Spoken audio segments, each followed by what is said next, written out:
Mia muna Spider si Miles Sir highlight Miles. gameplay. Oo. Game 2. Sir Miles is the real Ay, deal. grabe, tinataas niya pa yung kamay niya na parang Rafaela, oh. Pang face Healing check for yan. everyone. Healing for everyone. Tignan na natin ang ating MVP. Of course, it's Sir Miles, Spider Miles na yun naman pala, may cooldown reduction. Oo. Saka yung boots na parang, ano nga yun? Basta yung boots, oh. Para mabilis lang yung crowd control.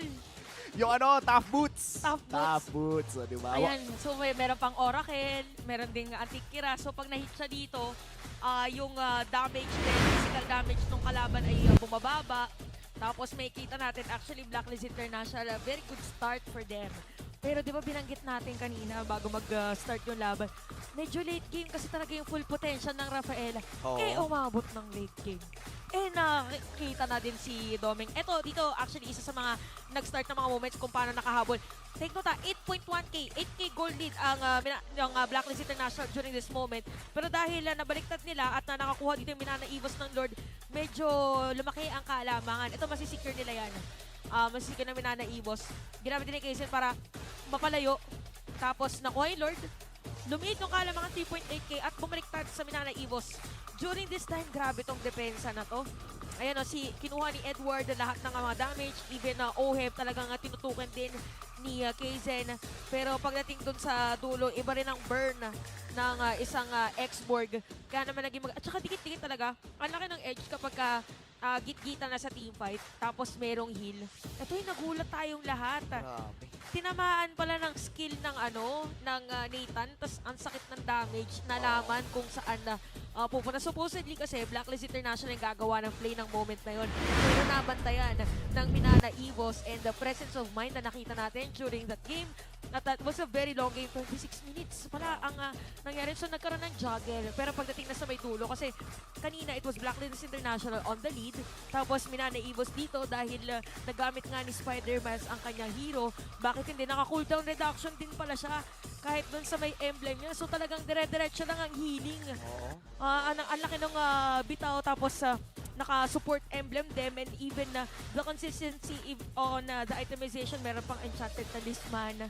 And para din dito para kay Lancy, naka-enchanted talisman din. So mas gusto nila dito yung continuous na pag-spam ng mga skills kasi innately hindi ganun kabilis yung cooldown reduction ng isang Vexana. So as long as meron kang bitaw ng Deathly Grasp, ay magiging madali na para sa'yo. Tapos si Doming talaga, nabigyan kasi ng chance si Doming na magkaroon na space pagdating doon sa mga teamfight. So meron kang solid na front.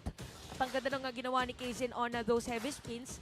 At kung mapapansin nyo, all turtles talaga ay napunta sa Blacklist International pero nabaliktad nga pagdating doon sa dulo. So medyo double-edged sword minsan yung pagkakakuha or pagkakagamit ng Louie kasi pag nabantayan, pwede din siyang maging checkmate para sa inyong team. Reach there, the game is Doming with that 802 gold per minute.